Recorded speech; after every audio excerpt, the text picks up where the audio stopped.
happening YouTube. Lack of uploads lately, so I just thought I'd give you a heads up on what is exactly happening. Not much work being done due to, well, on Sleepy anyway, due to, you see, I've got every house behind me, and you see all the workers. Me being the only owner, well, one of the only owners on the road, not getting our roof done. Every other person is a council tenant, so they're getting their roofs done free from the council, and their houses painted to spruce it up a bit, to make it look a bit better. So yeah, it's been a bit noisy. Can't really film, I can hear the noise in the background. Yeah, it's just all day, and it's been going on now for like 2 months now. So that's, and obviously the weather, it is absolutely freezing. Lewis, his car, he's ordered a clutch from some company, and I can't remember the name of the company. Might be Techniclutch, I might be wrong. I think he posted up about it on the Facebook page, or on his Facebook page, his personal one, Lewis Sharman. But they seem to be, from what I hear, the worst company ever. I don't like slating companies on my video, but he paid for a competition clutch. He paid, I don't know, £580 for a clutch kit. And it said next day delivery. It's all in stock on the shelf. Next day delivery, blah blah blah. 1 week later, still no clutch. He's ringing them up saying, what's going on? They said, oh, we had a delay, sorry. Not even telling him, acknowledging him. He had to call them to chase up anything. And anyway, yeah, so he called up and they said it's being sent out, and anyway got sent out just over, I think it was nearly maybe a week and a half later, 2 weeks, I might be wrong, I'm not sure the exact time frame. And it was a standard clutch. Totally standard. Didn't even, it was terrible, to be fair. It looked like it might have been with a cheap clutch. But obviously I've not seen it in person, it's just what he's told me and showed me pictures. So he sends it back, he has a big argument and says, look, Roro, he said, oh, sorry, we sent the wrong one out, we're going to send the right one out now. So he had to wait, like, I think it was nearly another week for them to come and collect the wrong clutch, and then they brung another wrong clutch. And the service, customer service, was disgusting. He's not happy at all anyway, because we could have had the engine in this weekend just gone if they'd give us the clutch. Probably a couple of weeks ago, to be fair. So yeah, he's waiting on a clutch from H-Tune there, good old trusty H-Tune. I don't think they're going to let him down. They've always been good with me and my EK9, so I think they're going to do him good. But yeah, that's the hold up on Lewis, his car. Otherwise, we'd have had the engine in on that. But anyway, today we'll do a little bit of work on Sleepy. We got an ignition switch problem. Like when I turn the key, turn it twice, nothing happens, and then a little wiggle, and then it comes on and the car drives. But sometimes when I've been driving, it cuts off. So I've been like, oh, what's this? I was 90% sure it was ignition switch. But I thought I'd put a little post up on a few of the groups on Facebook, and they've all confirmed, yeah, definitely ignition switch, the connectors at the back. So yeah, today I'm going to work on that. I'll film what I can on that and show sort of damages. And another problem with Sleepy. Honda's always problems. The other day I just had a general engine check, obviously, because I'm over the 500 mile mark now. I haven't been driving the car much. To be honest with you, yeah, I'm over the 500 mile mark. I thought I'd just check the plugs and that, and noticed in cylinder 1, the reason, well, another reason made me check it was that there was a bit of smoke on startup at the back. I thought, that's suspicious. Like, what's that like? It's only like probably 20 seconds and it's gone. So I'm thinking, yeah, man, what's that? It's a brand new engine. Everything was checked, and this obviously weren't doing it just when I first built the engine. So anyway, yeah, took plugs out, had to check down the bores, and cylinder 1 was a little pool of oil on the piston. I was like, really, what could that be? Bear in mind, I didn't have all the valves. Really, I did check the valves, don't get me wrong. There was no, like, I'd done it with the old pitch black room and a light treatment. I didn't have a proper smoke tester to test it or things like that, but I'd done it with the old light treatment, and I couldn't see any light escaping. The valves looked sealed to me. So I believe they're sealed, but what I think it is, the worn valve guides in the head. Obviously I didn't get the valves or the valve guides changed. I just changed the stem seals. And basically got the head resurfaced and everything, blah blah blah, because it was off a low mileage head apparently. So anyway, got all that done, and I believe the head is no good. So I'm getting that on piston 1. I'm not happy about it, to be honest. I've got another head with a bent valve in it. So I'm going to change the valve in it. I'm waiting for the valve removal tool for the Honda, and then I'm going to end up putting a new head on it. But I just thought I'd give you guys a heads up on what's happening with Sleepy. So yeah, I'm not very happy about it, but it's life, innit? So yeah, now what I'm going to do is today I'm going to crack on and take the ignition apart. So I'll film what I can, guys. Right, as you can see, I got it all apart. Had a check down the back. It looks like it might have been changed before, but yeah, I can't really see. Apparently people take these apart and clean the terminals, but this is new to me. But I don't really know if I want to dismantle that, not knowing about it. So yeah, I've had a look under there as well. Spaghetti junction. Yeah, I'm just checking what plug it is, because apparently there's different plugs for pre-face and facelift. So what I'm going to do is I'm going to have a quick look at that. Right, I've determined it definitely needs a new switch. Obviously it works, but in a bad way. And what made me determine that, obviously you gurus are probably thinking, well, duh, but I've never had to deal with sort of an issue like this on any car I've ever owned. So basically what it is, that obviously I'll do it now without the switch on. Right, obviously you got the one click and then that turns obviously freely. As you can see, that's the barrel with the key on the other side. One click to get the steering lock off, and then the rest is in the ignition switch module. So obviously you got your one click and your two click or whatever. Your second click is the ignition module itself, then obviously to turn over to start. So basically what I've done is, I'll show you now. I'll put this back together 1 second, I'll show you what I mean. Give me 2 seconds. Right, so I've screwed it back on. What I want to show you now is what happens with the key. So, one click. Two click, you see, nothing. Second click, nothing. Little wiggle of the key.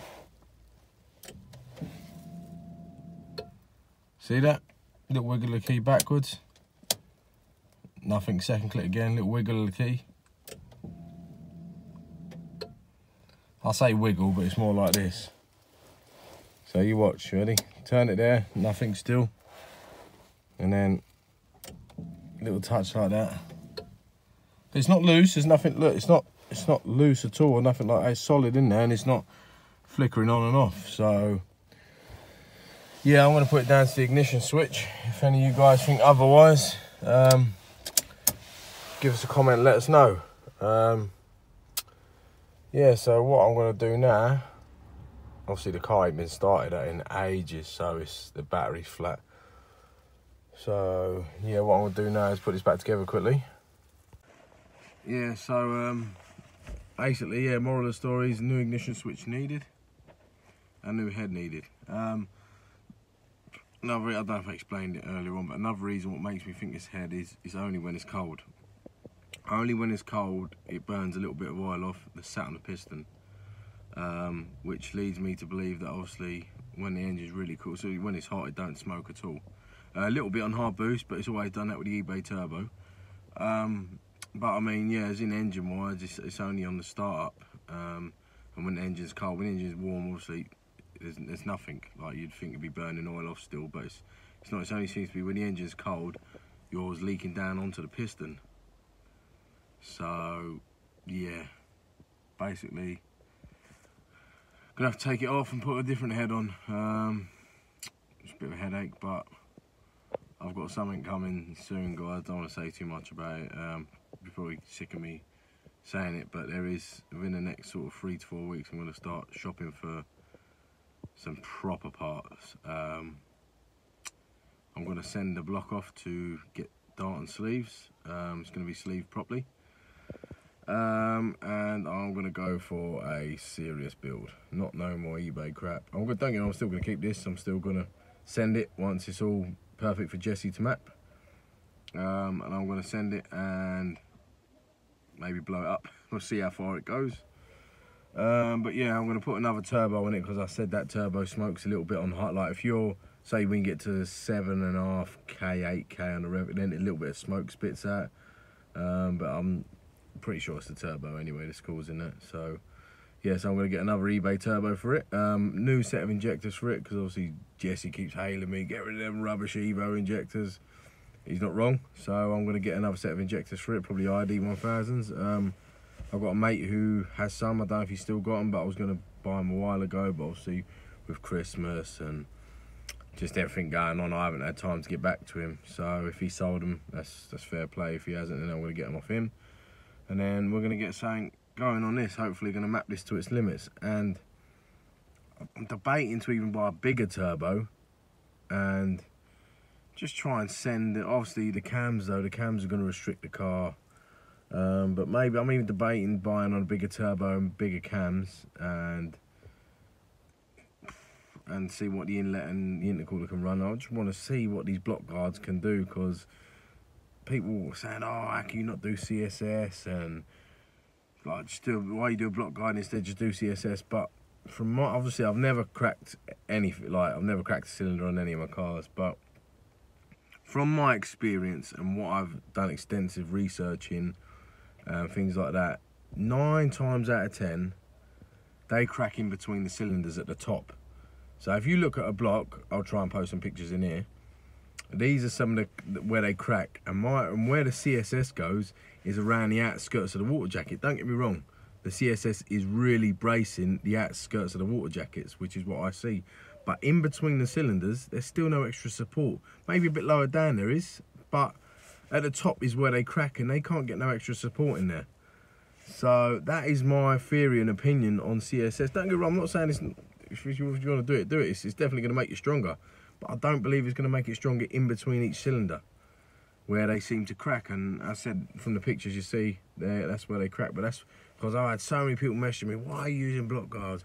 Why didn't you just use it? What's your problem with CSS? I have no problem. CSS, I had a CSS on my EK9 block. And another thing is obviously CSS has been tested to 800, 900, whatever. But if people have, I might be wrong, I've not looked at it, but I've never seen anyone test a block guard to see if there's much difference. I know that block guards obviously run hotter, but mine hasn't, to be fair. Mine runs cool as anything in my car.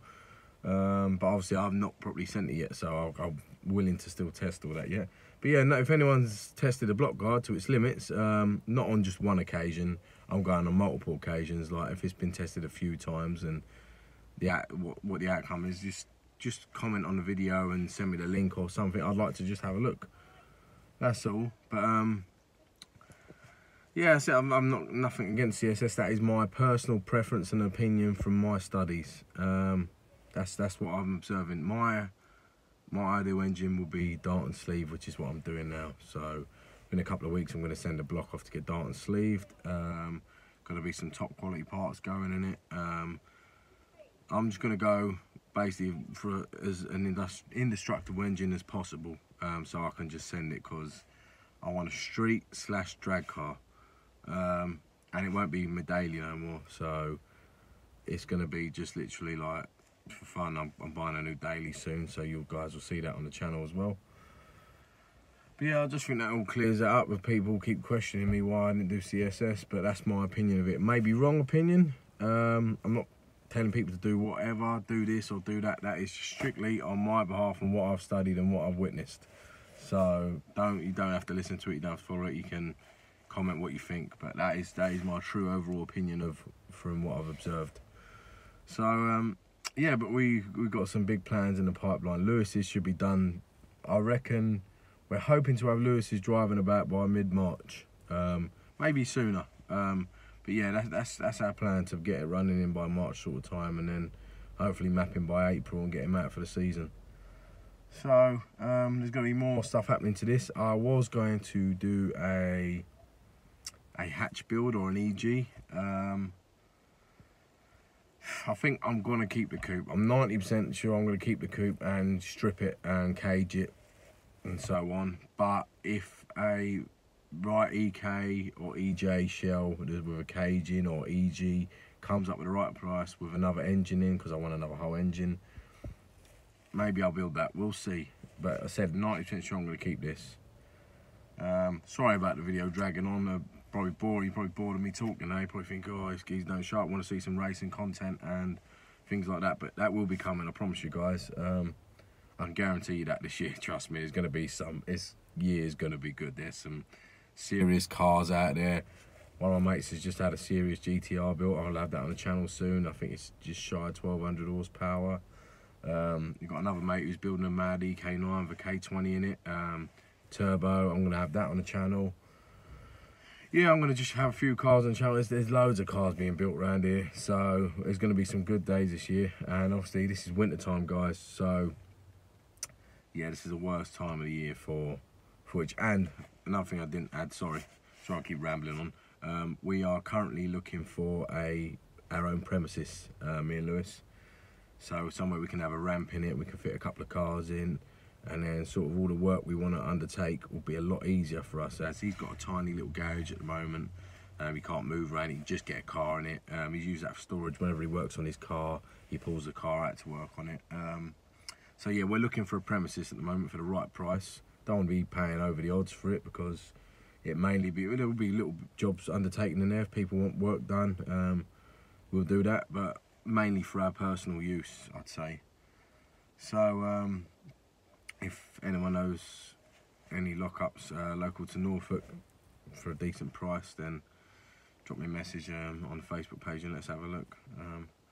But yeah, other than that, I don't really think of much else that's going on. And that just, I said, yeah, shooting for low 11s this year with this setup, this car. When I forget the new one built within time and things like that, then that will be 10 seconds. You got my word on that, all right? That will be 10 seconds, trust me, because I'm not mucking about with that build. That will be 10 seconds, but it's just when. So, but no, I'm aiming for low 11s with this, on this setup and this eBay setup and things like that. So just giving you an insight on what we're doing, guys. Said apologise for lack of uploads. I know I've done an update video recently. We weren't too informal. This one's a bit more informal. A lot of talking, a lot of rubbish for you to hear. But just so you know that the channel ain't dying, or they're selling their cars because you see me selling Sleepy. Nothing like that. We are going. Trust me, we are going. This year's going to be a banger. I'll tell you that now. There's going to be lots of content, lots of good races, and so on. But anyway, enough of me rambling on. Over the 300 subscribers mark now. Thank you very much. I honestly didn't even think it would get this big. I thought it would have given up at 50 subscribers and not enjoyed it, but I'm loving it all, loving all the, bringing all your content I can, and love all the support from you. There's going to be some new good stickers this year. We're going to get a couple of hoodies and t-shirts made. If people ask for them, then obviously I'll get them made, but we're not really big enough to sort of start merchandise yet, because 300 subscribers is such a baby YouTube channel. But if the response is there and people do want them in the future, we will get them out. Obviously, we will still get stickers out, because obviously it don't matter how big your YouTube is, people might want stickers. So there's going to be a new batch of them coming. And yeah, that's about it. I said thank you for the support. 300 subscribers plus, I think 315 or something like that now. And yeah, we're going to keep the content flowing. Thank you for your support. Keep sharing, like, share, subscribe, and watch the content coming, guys. Thanks again.